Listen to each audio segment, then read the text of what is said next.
Assalamualaikum warahmatullahi wabarakatuh. Kami dari kelompok 3 akan menjelaskan hasil pekerjaan kami yaitu SRS, System Requirement Specification, dan SKPL.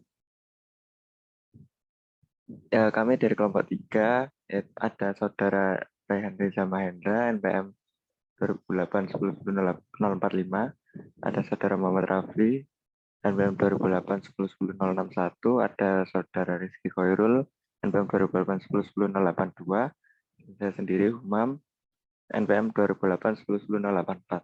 Next. Yang pertama, System Requirement Specification atau SRS. Next. System Requirement Specification merupakan suatu dokumen yang berisi penjelasan tentang berbagai kebutuhan yang harus dipenuhi oleh suatu perangkat lunak. Pada dasarnya, SRS adalah suatu dokumen yang menyatakan kebutuhan perangkat lunak sebagai hasil dari proses analisis yang dilakukan dalam konteks pengembangan perangkat lunak. Dokumen ini dibuat oleh pengembang perangkat lunak setelah menggali informasi dari calon pemakai software. Dalam pembuatan SRS, kita harus mengikuti standar yang ada yang diakui oleh para praktisi rekayasa perangkat lunak di dunia. Oleh karena itu, ada standar yang dikeluarkan oleh IEEE atau Institute of Electrical and Electronics Engineers yang dibuat untuk membantu pembuatan spesifikasi perangkat lunak yang akan dikembangkan. Jadi dari dokumen ini sebagian besar adalah terjemahan dari dokumen IEEE standar 830-1993. Next. Ini adalah standar IEEE. Standar IEEE ini dibuat agar dokumen SRS ini tidak ambigu dan juga komplit. Dengan standar ini, pengguna dapat mencurahkan semua keinginannya terkait perangkat lunak tersebut dengan jelas dan tepat, sehingga pengembang pun dapat memahami apa yang diinginkan pengguna dengan tepat. Bahkan bagi perorangan, standar ini dapat membantunya dalam mengembangkan outline SRS yang baku, khusus untuk perusahaannya, membantunya membuat dokumen SRS dengan format dan isi yang standar atau seminimal mungkin, serta membantunya mengembangkan rincian-rincian pendukung lainnya. Ada beberapa istilah yang digunakan dan harus diketahui untuk memahami standar SRS yang dibuat oleh IEEE ini. Istilah-istilah tersebut adalah yang pertama ada kontrak. Kontrak yaitu dokumen yang mengikat secara hukum yang disepakati oleh customer dan supplier, termasuk syarat-syarat teknologi dan organisasi, biaya, serta detail pengerjaan. Kemudian ada customer atau pelanggan, yaitu pihak yang membayar untuk produk dan biasanya yang menentukan persyaratan atau requirement. Kemudian supplier atau pemasok, pihak yang membuat produk software untuk customer. Kemudian pengguna, pihak yang mengoperasikan atau berinteraksi langsung dengan software. Pengguna dan customer biasanya bukan orang yang sama. Next.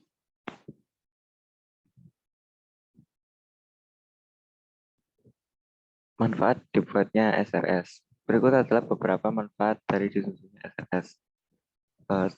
Yang pertama, sebagai bentuk perjanjian antara customer dan supplier tentang perangkat lunak apa yang akan dibuat, kemudian memudahkan proses pengembangan perangkat lunak, kemudian sebagai bahan perkiraan biaya dan rencana penjadwalan, kemudian sebagai dasar validasi dan verifikasi perangkat lunak di ujung penyelesaian proyek nantinya, kemudian memfasilitasi transfer, misal software tersebut ingin ditransfer ke pengguna atau mesin-mesin yang lain, customer pun merasa mudah jika ingin mentransfer softwarenya ke bagian lain dari organisasinya.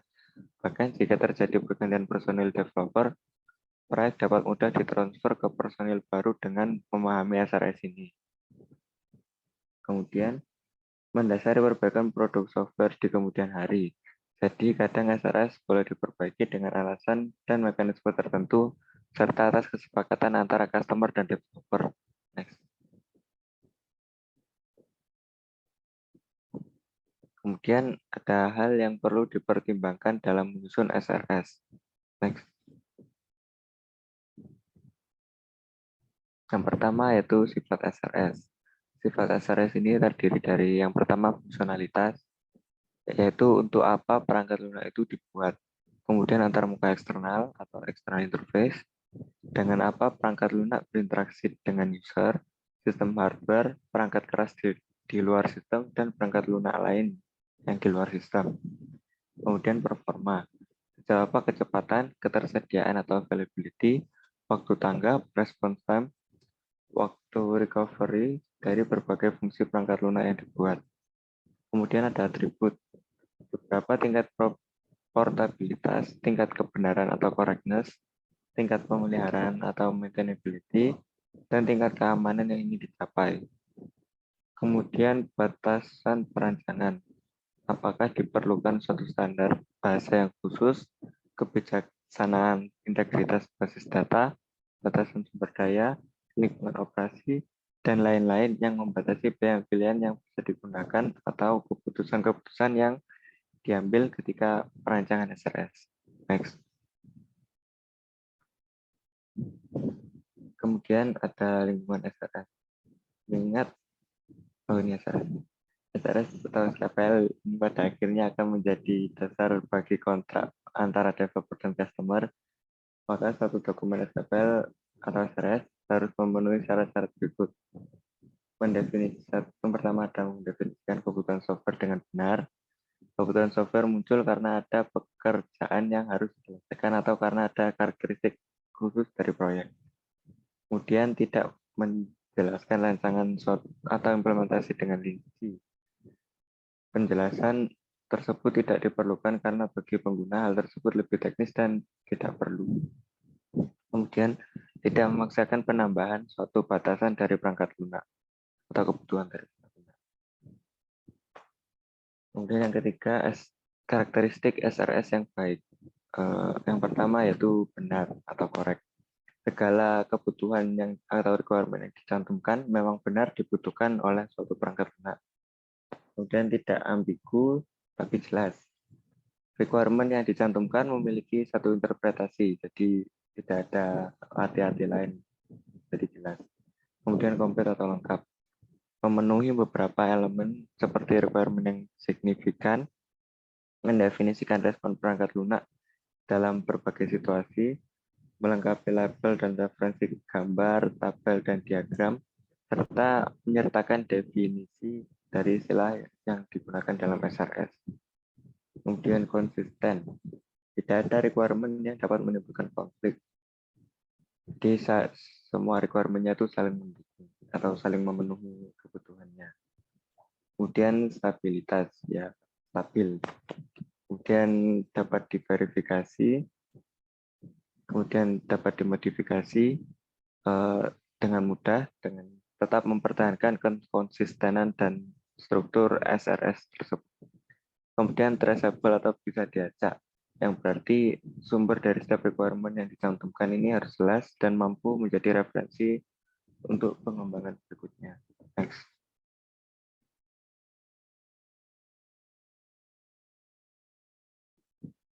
Kemudian yang keempat ada pengembangan bersama. Pengembangan perangkat lunak biasanya dimulai dengan perjanjian antara supplier dan customer mengenai apa yang harus perangkat lunak kerjakan. Jadi pengembangan dilakukan secara bersama, tidak bisa sepenuhnya dilakukan oleh pengembang saja. Kemudian yang kelima ada evolusi SRS. SRS dibutuhkan untuk terlibat dalam pengembangan perangkat lunak karena perubahan atau tambahan dapat terjadi karena ketidakakuratan atau kekurangan yang dapat ditemui yang biasa ditemui pada SRS. Kemudian yang keenam, prototyping. Dengan dibuatnya model prototype, customer bisa lebih paham gambaran perangkat lunak dan dapat langsung memberikan komentar tentang kekurangan atau tambahan.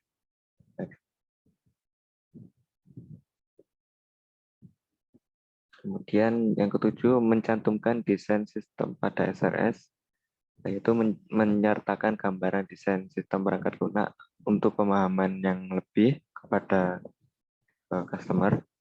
Kemudian mencantumkan persyaratan proyek seperti biaya, jadwal pengiriman, laporan prosedur, metode pengembangan, jaminan kualitas, kriteria, validasi dan verifikasi, dan prosedur penerimaan. Next. Selanjutnya akan dijelaskan teman saya.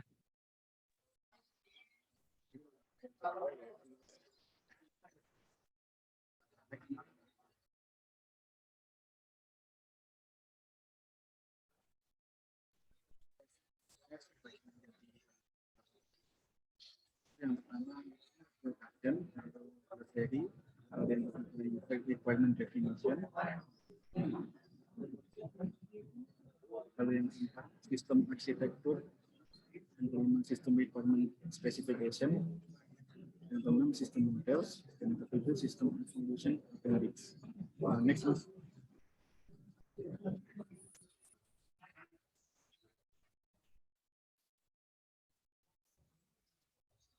Next, Mas. Nah, untuk yang pertama yaitu bagian introduction. Pada bagian ini harus menunjukkan kebutuhan sistem, menjelaskan secara singkat fungsinya, dan menjelaskan bagaimana software akan bekerja dengan sistem lain. Selain itu, bagian ini juga menggambarkan bagaimana sistem cocok dengan keseluruhan bisnis atau tujuan strategis organisasi yang menugaskan perangkat. Lalu yang kedua terdapat glosary atau glosarium. Pada bagian ini mendefinisikan istilah teknis yang digunakan dalam dokumen. Istilah-istilah tersebut biasanya merupakan penjelasan terkait hal-hal yang berkaitan dengan teori dan sebuah software. SKS tidak boleh membuat asumsi dan pendapat pihak-pihak yang bersangkutan menjadi rancu dikarenakan istilah-istilah teknis tersebut. Next, Mas.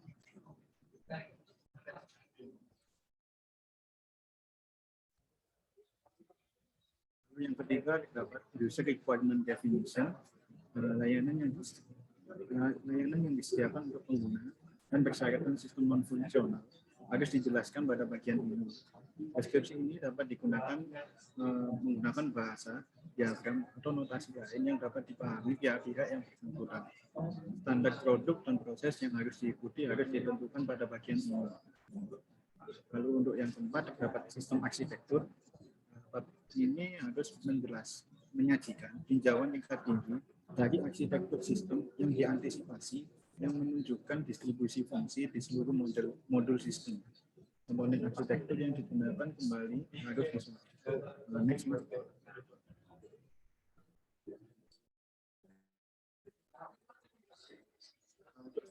selanjutnya yaitu terdapat sistem requirement specification. Pada bagian ini menjelaskan persyaratan fungsional dan non-fungsional secara lebih rinci. Detail lebih lanjut juga dapat ditambahkan ke persyaratan non-fungsional. Misalnya antar muka ke sistem lain dapat ditentukan. Lalu selanjutnya terdapat sistem model. Pada bagian ini diharuskan menentukan satu atau lebih model sistem yang menunjukkan hubungan antara komponen sistem dan lingkungannya. Contohnya seperti object models, data flow models, dan semantic data models. Next, Mas.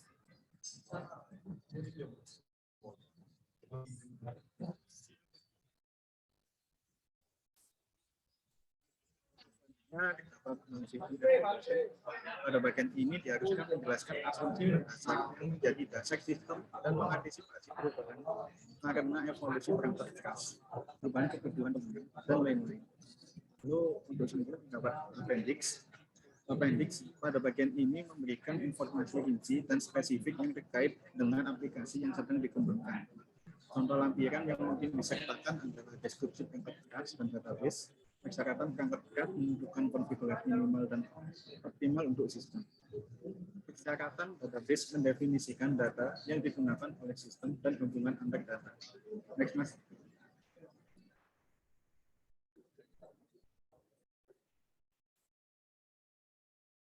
Yang selanjutnya terdapat langkah-langkah penyusunan dokumen SKS.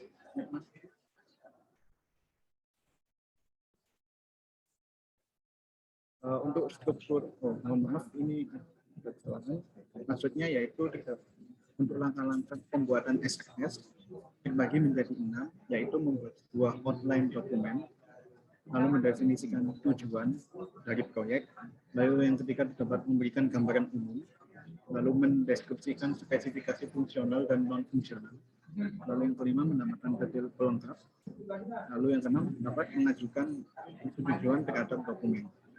Next, Mas.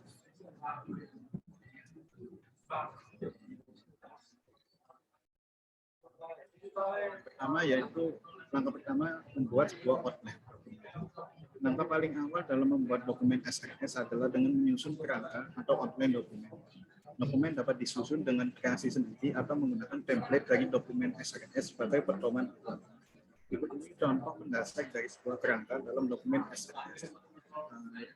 Terdapat 10 kerangka, yakni pengantar, belakang, tujuan, audiens, cakupan, definisi, deskripsi, kebutuhan penggunaan, asumsi dan dependensi, dan fitur dan kebutuhan sistem. Next, Mas.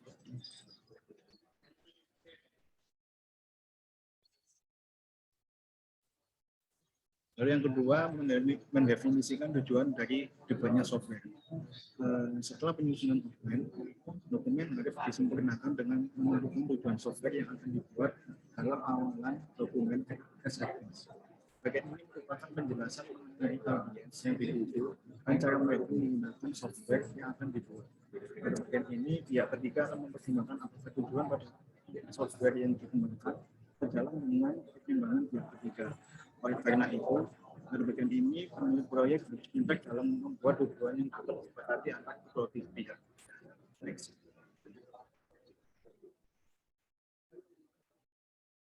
Lalu untuk langkah yang ketiga memberikan gambaran umum. Bagian berikutnya setelah penentuan tujuan produk yang akan dihasilkan adalah merangkum cara kerjanya. Bagian ini merupakan penjelasan mengenai deskripsi yang cukup general tentang fitur di dalam software dan cara fitur-fitur tersebut berjalan sesuai dengan kebutuhan penggunanya. Pemilik proyek juga perlu menjelaskan tentang asumsi yang dibuat tentang fungsi dari software dan apapun yang bergantung padanya dalam ekosistem teknologi saat ini. Next.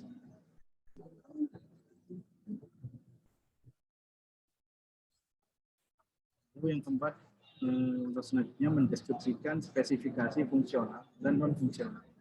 Pada bagian ini menjelaskan secara spesifik, yakni mendeskripsikan sistem fungsional dan non-fungsional.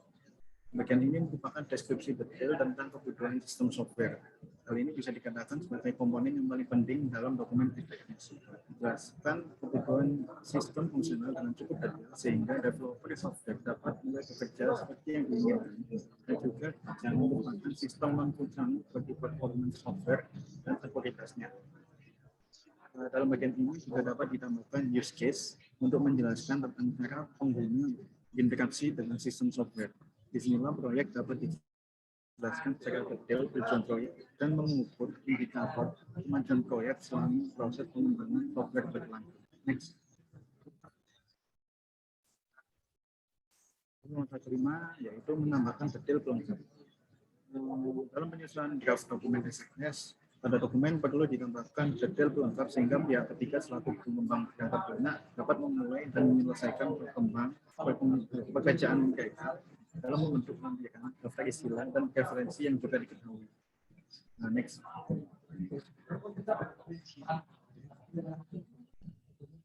Lalu langkah terakhir yaitu mengajukan persetujuan terhadap dokumen. Ketika dokumen telah terdapat berbagai hal detail yang dibutuhkan tadi,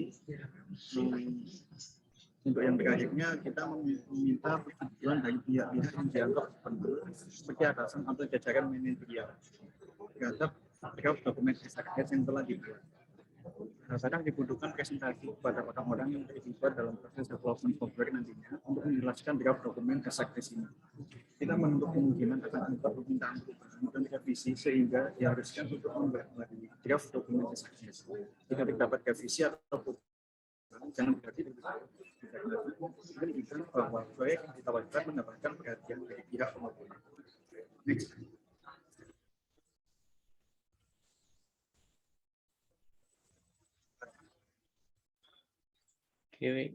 Selanjutnya adalah definisi dari SKPL. Next. Nah, SKPL adalah spesifikasi kebutuhan perangkat lunak atau dalam bahasa Inggrisnya sering juga disebut sebagai Software Requirements Specification atau SRS dan merupakan spesifikasi dari perangkat lunak yang akan dikembangkan. Nah, sedangkan kebutuhan perangkat lunak adalah kondisi atau kemampuan yang harus dimiliki untuk memenuhi apa yang disyaratkan oleh perangkat lunak atau diinginkan oleh pemakai. Nah, dokumen spesifikasi kebutuhan perangkat lunak ini bertujuan sebagai acuan atau panduan baik bagi pengembang dan pengguna perangkat lunak selama dalam pengembangan perangkat lunak yang akan dibangun. Next. Nah, kemudian ada jenis kebutuhan SKPL. Next. Nah, secara kategoris ada 3 buah jenis kebutuhan perangkat lunak berdasarkan IEE 93. Nah, kebutuhan fungsional, kemudian kebutuhan antarmuka, kebutuhan untuk kerja, kebutuhan antarmuka dan unjuk kerja sering disebut non-functional requirement. Next. Kemudian ada analisis kebutuhan. Next. Analisis kebutuhan perangkat lunak dapat diartikan sebagai yang pertama, proses mempelajari kebutuhan pemakai untuk mendapatkan definisi kebutuhan sistem atau perangkat lunak. Kemudian proses untuk menetapkan fungsi dan unjuk kerja perangkat lunak, menyatakan antarmuka perangkat lunak dengan elemen-elemen sistem lain, dan menentukan kendala yang harus dihadapi oleh perangkat lunak. Next. Kemudian masuk membuat dokumen spesifikasi kebutuhan.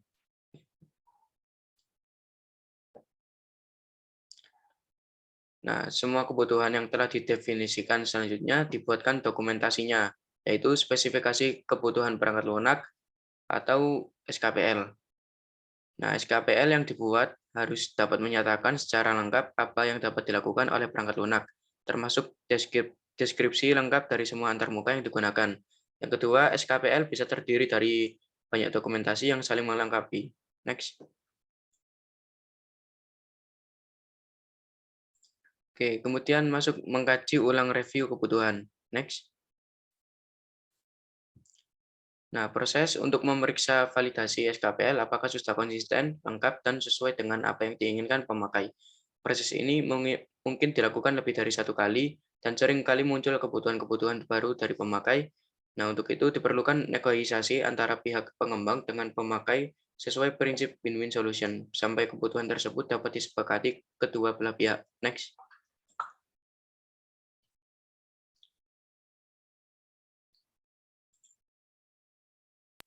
Selanjutnya ada 9 macam orang yang terlibat dalam pembuatan SKPL.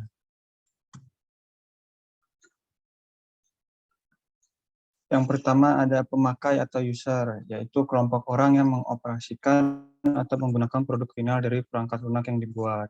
Selanjutnya ada klien atau orang atau perusahaan yang mau membuat sistem atau yang menentukan. Selanjutnya yang ketiga ada sistem analis, kelompok orang yang biasa melakukan kontak teknik pertama dengan klien, bertugas menganalisis persoalan, menerima requirement, dan menulis requirement.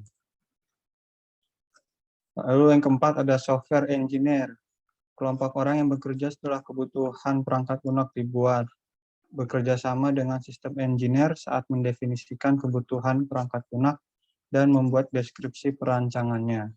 Selanjutnya ada programmer, yaitu kelompok orang yang menerima spesifikasi perancangan perangkat lunak, membuat kode dalam bentuk modul, menguji dan memeriksa atau mengetes modul tersebut. Lalu ada test integration group, yaitu kelompok orang yang melakukan tes dan mengintegrasi modul. Selanjutnya ada maintenance group, yaitu kelompok orang yang memantau dan merawat performansi sistem perangkat lunak yang dibuat selama pelaksanaan dan pada saat modifikasi muncul, ya sekitar 80% dari pekerjaan. Lalu ada technical support, orang-orang yang mengelola atau memanage pengembang perangkat lunak, termasuk konsultan atau orang yang mempunyai kepandaian lebih tinggi. Lalu yang terakhir ada staff and clerical work, yaitu kelompok orang yang bertugas mengetik, memasukkan data, dan membuat dokumen.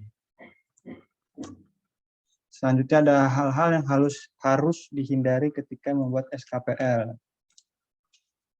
Yang pertama ada over specification atau penjelasan berlebih dan berulang-ulang sehingga menjadi tidak jelas. Yang kedua ada tindakan inkonsistensi atau yaitu seperti menggunakan istilah yang tidak konsisten. Lalu ada ambiguity dalam kata atau kalimat seperti menyatakan keterukuran kebutuhan secara tidak jelas, misalkan menggunakan kata-kata yang pertama minimal, maksimal, optimal, cepat, user friendly, efisien, fleksibel, dan lainnya. Lalu ada menuliskan mimpi-mimpi, yaitu hal-hal yang tidak bisa dilakukan. Yang terakhir ada tata letak dokumen SKPL.